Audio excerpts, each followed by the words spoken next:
All right, today we're diving into the first few chapters of a book that didn't just tell a story, it literally changed the way American literature sounds. We're talking, of course, about Mark Twain's Adventures of Huckleberry Finn. So, we're looking at the book itself, right? The original, first published way back in 1885. And you have to understand, from the very first sentence, this thing was a bombshell. It completely tossed out the old, stuffy way of writing and gave us a voice that was so real, so authentic, you just couldn't forget it. And bam, right away, you meet your guide, Huckleberry Finn. And he's not telling some narrator a story, he's talking directly to you, in his own, unique way of speaking. And that just pulls you right in. It's like a signal that says, hey, buckle up, because this is not going to be your typical polished, proper story. So where do we pick up with Huck? Well, he's just stumbled into a whole pile of money, $6,000 to be exact. But, as we're about to find out, this good fortune is actually a huge problem for him. Yeah, $6,000. He and Tom Sawyer found it in a robber's cave. And get this, the judge has it invested and it's making them $1 a day in interest. Now, that might not sound like a lot to us, but back then, that was an insane amount of money. For a kid like Huck, who's used to having absolutely nothing, he's suddenly one of the richest people around. And of course, with the money comes a whole new life. A respectable one. This kind lady, the widow Douglas, takes him in, decides he's going to be her son, and she is dead set on civilizing him. But for Huck, her idea of a good life feels, well, he calls it rough living. The irony is just perfect, isn't it? Right.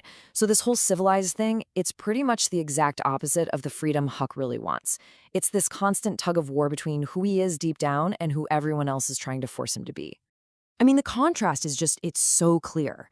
You've got Huck's ideal world, sleeping in an old sugar barrel, wearing whatever rags are comfortable, just being free.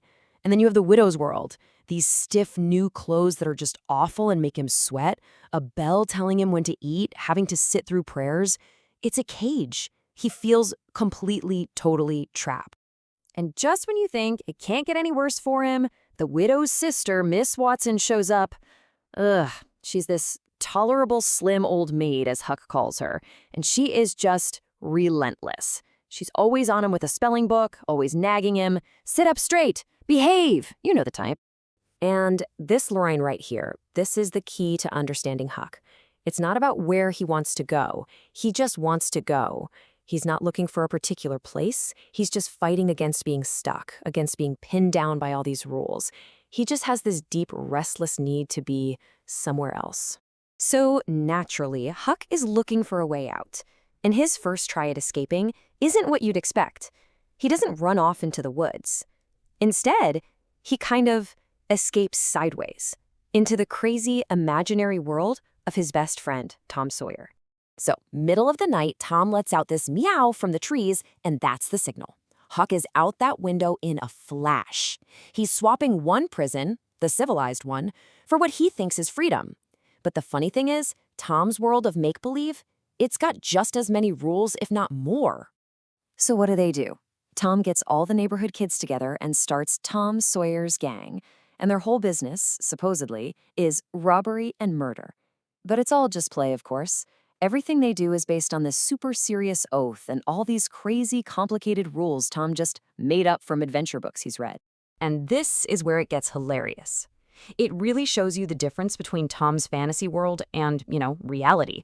Someone asks what ransomed means, and Tom, well, he has no idea. He just says, that's what they do in the books. So the gang just decides, oh, okay, it must mean we keep them till they're dead. It's just perfect. But Huck is just too practical for all this. He can only go along with the make-believe for so long. Tom's going on about genies, so Huck thinks, all right, I'll give it a shot. He finds an old lamp, he rubs it, and shocker, nothing happens. So he just writes the whole thing off as one of Tom Sawyer's lies. For Huck, this kind of escape, this fantasy stuff, it's just not real enough. It doesn't count. Okay, so just as Huck is getting fed up with all the pretend games, the real world comes crashing back in. And it is not friendly. The whole mood of the story just shifts from fun and games to something a lot darker.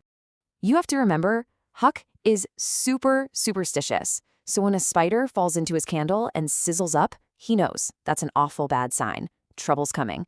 Then he spills the salt at the table, and when he tries to throw some over his shoulder to ward off the bad luck, Miss Watson stops him. So now he's just sitting there, completely helpless, and he is convinced something terrible is about to happen.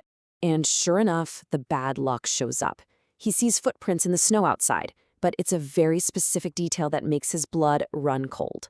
In the heel of the left boot, there's a cross made of nails.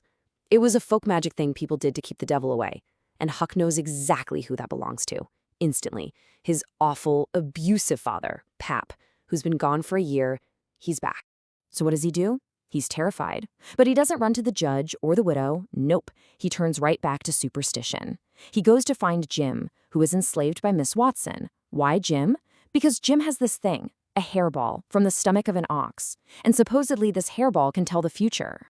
So Jim works his magic, and the hairball speaks. It says Huck's gonna have a life with good times and bad times, the usual fortune teller stuff. But then it gives him this really chilling warning. Stay away from the water. Because it says you are going to be hanged. I mean, talk about some heavy and deeply ironic foreshadowing for a story that's about to take place almost entirely on a river. Huck barely even has a minute to think about what Jim said, because that very night, his worst fear comes true. He goes up to his room, and he's not alone. It's Pap, and his first words are just dripping with poison. He looks at Huck's clean clothes, hears that he can read, and he just explodes with rage. He can't stand the idea that his own son might be better than him. It's so twisted. The very same civilization that Huck hates is what makes his father hate him. And let's be clear, this is not one of Tom Sawyer's pretend roppers. This is the real deal. The description of Pap, this fish belly white skin, it's designed to make your skin crawl. This is a real, physical, terrifying threat. The games are over. This monster is sitting right there in Huck's room. So that's where we leave Huck. He's stuck between a rock and a hard place, right? On one side, you've got the civilized world of the widow, which feels like a prison. On the other, you've got the freedom of his father, which is just a violent, terrifying nightmare. So the question is, where does a boy go when both civilization and the wilderness are a trap?